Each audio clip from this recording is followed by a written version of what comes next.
नमस्कार. आपल्या गावात धुळे कृषी महाविद्यालयाकडून कृषी कन्या त्यांचा एक उपक्रम असतो. रावे म्हणजे त्यांनी कृषी महाविद्यालयामध्ये जे ज्ञान घेतलेलं आहे ते प्रत्यक्ष शेतकऱ्यांवर जाऊन त्यांना मार्गदर्शन करून त्या ज्ञानाचा उपयोग कसा होईल त्याचा प्रसार, ज्ञानाची देवाणघेवाण शेतकऱ्यांकडूनही काही शिकायला मिळणार आणि शेतकऱ्यांनाही काही ज्या अडीअडचणी असतील पिकाच्या रोगाबद्दल, वेगवेगळ्या वाणाबद्दल, आड्यांबद्दल, म्हणजे पीक कीड नियंत्रण कसं करता येईल वगैरे, किंवा सेंद्रिय शेती कशी करता येईल आणि सेंद्रिय शेती शेतकऱ्यांना कशी फायदेशीर होईल त्याच्यासाठी जीवामृत वगैरे आणि स्वस्तामध्ये सहज जे घटक उपलब्ध असतात, उदाहरणार्थ शेण, गोमूत्र, बेसन पीठ, डाळीचं पीठ आणि गूळ याचे सर्व द्रावण करून ज्या कृषी कन्यांनी प्रत्यक्ष शेतकऱ्यांच्या शेतावर जाऊन जीवामृताचं प्रात्यक्षिक करून दाखवलं, वेगवेगळ्या पिकांचं पृथक्करण केलं, पिकांमध्ये फिरून त्याच्यामध्ये रोगिष्ट झाडं निवडून कुठल्या प्रकारचा रोग आहे, त्याच्यावर कुठल्या प्रकारची आळे, या आळीचा बंदोबस्त कशा प्रकारे करता येईल अशा प्रकारची सखोल माहिती शेतकऱ्यांपर्यंत पोहोचवण्याचा प्रयत्न केलेला आहे. त्याचबरोबर प्रत्येक शेतकरी शेतामध्ये म्हणजे या कृषी कन्यांनी एकेका शेतकऱ्याच्या म्हणजे शेतकरी दत्तक घेतलेले आहेत आणि म्हणून पूर्ण गावाभरच्या शेतकऱ्यांना प्रत्येक शेतात जाणं आज शक्य होणार नाही, म्हणून त्यांनी एक चिकित्सालय बनवलेलं आहे आणि ते सर्व गावातील शेतकऱ्यांना त्याचा लाभ व्हावा या उद्देशाने ग्रामपंचायत कार्यालयाजवळ समाज मंदिर इथं त्यांनी भव्य चिकित्सालय उभारून वेगवेगळ्या पिकांची, त्याच्यावर होणाऱ्या रोगांची आणि रोग प्रतिकारक म्हणजे प्रतिबंधक कसं करता येईल त्याविषयी मार्गदर्शन केले. त्याबद्दल या सर्व कृषी कन्यांचं मी देवबाणे गावाच्या वतीने, देवबाणेतील शेतकऱ्यांच्या वतीने आभार व्यक्त करतो. धुळे कृषी कन्या देवबाणे गावाला भेट दिलेली आहे. त्या भेटीदरम्यान त्यांनी गावात एक छोटंसं का असेना पण कृषी चिकित्सालय उभं केलं. जसं त्यामार्फत आम्हाला गवार, हरभरा, गहू, कांदा, मिरची, गिलके, आवळा, आंबा, परत पेरू, सीताफळ या गोष्टींचं मार्गदर्शन केलं. त्यांच्या किडीविषयी व त्यांच्या अनेक जातींविषयी त्यांनी आम्हाला मार्गदर्शन केलं आणि शेतकऱ्यांना तो खूप फायदा होणार आहे. हे कृषी कन्यांनी दिलेलं मार्गदर्शन खूप उपयोगात पडणार आहे शेतकऱ्यांना. त्याच्यामुळे शेतकऱ्यांनी सुद्धा इथं सहभाग घेऊन त्यांचं ते ऐकून घेतलं आणि त्यांना प्रतिसाद दिला आणि त्या कृषी कन्यांनी आमच्या गावाला भेट दिली. त्याच्यामुळे आमचा खूप फायदा झालेला आहे, शेतकऱ्यांचा पण खूप फायदा झाला. त्या कृषी कन्यांचा आम्ही धन्यवाद व्यक्त करतो. आभारी आहोत. धन्यवाद. तो एकदम चांगला होता आणि जे उपक्रम राबवला होता तुम्ही तो तक्ता बनवून तो पण छान होता आणि प्रॉपर माहिती एकदम परफेक्ट दिलेली होती तुम्ही त्याच्यात. कारण ती माहिती जी बाकी शेतकऱ्यांना मिळत नाही ती माहिती होती बाकी. आणि म्हणजे जे फळबागे किंवा भाजीपाले ज्यांना जे रोग नियंत्रण बाकी माहीत नाही ते माहितीसुद्धा होती त्याच्यात. बाकीच्या जसं की त्याच्यात त्यांचे कोणते घटक आहे, त्या परत कोणता बीज प्रक्रिया आहे त्याचे सर्व प्रकारचं मी पाहिलं, वाचलं पण आणि बाकी फोटोसुद्धा काढले त्यांचे. आणि जसं पाहिलं मी त्याच्यात मग 3-4 प्रकारचे जसे व्हरायटीज होत्या मी पाहिल्या. कांद्यांमध्ये पण 4-5 व्हरायटी पाहिल्या.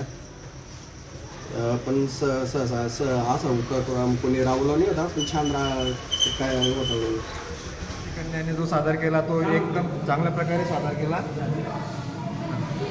आणि त्यांनी आपल्या नवीन पिकाविषयी सर्व माहिती दिली आणि आम्हाला गवारविषयी जास्त माहिती उत्सुकता वाटली आहे. गवारची सर्व माहिती त्यांनी व्यवस्थित पोस्टरमध्ये लावलेली आहे. तसेच आवडाचं सुद्धा व्यवस्थित मार्गदर्शन केलेलं आहे. बाकी पिकांचं सुद्धा मार्गदर्शन करतायत. एवढं बोलून माझं 2 शब्द सांगितलेलं आहे. पुढे BSc ॲग्रीकडून जे स्टाफ आलेले आहेत त्यांनी आपल्याला चांगलं मार्गदर्शन केलं आहे. ते या रोगावर कुठला रोग येतो त्याच्यावर त्यांनी आपल्याला नियंत्रण कुठलं करायचं ते योग्यरित्या दिलेलं आहे. त्याच्यावर आपण स्प्रे केला तर ते चांगल्या प्रकारे यशस्वी होतं. नियंत्रण चांगल्या प्रकारे यशस्वीरित्या पार पडतो. गवार आणि फळ पिकं बोर आवडामुळे जास्त बुरशीजन्य आजार जास्त होऊ लागले. सतत पिकं घ्यामुळे गवारचं जे मुख्य पीक आहे आमचं उन्हाळ्याचं ते येत नाही पहिल्यासारखं. त्याच्यामुळे कृषी महाविद्यालयातील कृषी कन्या आमच्या शेतात येऊन बुरशीनाशक आणि मर रोग हा कशामुळे होतो नेमका याचा आम्हाला आज डिटेल माहिती त्यांनी कळवली. आणि कार्यक्रमाच्या वेळेस सर्व जे मेन बुरशीचे किती प्रकार आहे ते सर्व आम्हाला आज कळले. आणि त्याच्यामुळे आम्ही गवारचं प्रमाण आज यावर्षी वाढवलं. तरी पहिले जे आम्ही 1 बिघे लावायचो ते आज 5 बिघे लावलं आहे गवारचं क्षेत्र. त्याच्यामुळे आम्हाला खूप कृषी महाविद्यालयातील जे सर्व कृषी कन्यांनी जे मार्गदर्शन दिलं ते खूप महत्त्वाचं. त्याच्यामुळे आम्हाला खूप लाभ मिळाला. त्यामुळे सर्वांचा आम्ही धन्यवाद करतो. आणि जे बुरशीमुळे सर्व फळ पिकं जे आम्हाला जे मार्गदर्शन मिळालं नवीन टेक्नॉलॉजीचं, जे बुरशीमुळे कुठले फळपीक फळमाशी, परत जे आता डाळींवर जे येणारे तेल्या रोग, संसर्गजन्य रोग या त्याच्यामुळे बी आम्हाला चांगलं जैविक खत त्यांनी आमच्या शेतात तयार केलं. त्यामुळे ते जैविकमुळे आम्ही तेल्या आग कसा कंट्रोल होईल आणि बुरशीमुळे जैविक स्प्रे कसा द्यायचा यांनी प्रयोग आम्हाला औषध शेतात बनवून सर्व मार्गदर्शन केलं. त्याबद्दल सर्वांचं हे कृषी कन्यांचं आम्ही गावकरी ग्रामपंचायत काही सर्व शेतकरी ग्रुप यांच्यामार्फत आम्ही खूप धन्यवाद. आणि त्यांना नवीन अशाच आम्हाला कृषी खात्याचं हे मार्गदर्शन मिळून त्याबद्दल मी त्यांचा आभार व्यक्त करतो. आलेले हे कृषी कन्या यांनी आम्हाला शेतीविषयी बरंचसं काही नॉलेज दिलं. आता बुरशीचे किती प्रकार आहेत आणि ते कसे येत आहेत आणि हे मर कशामुळे येत आहेत याच्यावरनं त्यांनी मार्गदर्शनही केलं. आंब्यांचं झालं तर बुरशीमुळे हे पांढरे आणि तपकिरी असे टिपके होते जे आम्हाला कळत नव्हते की हे कशामुळे होत आहे. याच्यावरनंही त्यांना आम्हाला समजवलं की बुरशीमुळे या पद्धतीने येतात आणि यांना कुठला फवारा मारल्यानंतर हे कंट्रोल होईल. अशा बरेचसे यांनी आम्हाला मार्गदर्शन देऊन ते रोग कुठल्या पद्धतीचे जे आम्हाला समजून आणि ज्ञानयुर्याबद्दल त्यांनी आम्हाला माहिती दिली की तो यूज कसा करावा आणि शेतकऱ्यांचं कमी खर्च उत्पन्न कसं जास्त येईल यांच्याकडे त्यांनी आम्हाला जास्त भर दिली. थँक्यू. उपक्रम ठेवलेला आहे कृषी कन्या मुलींनी.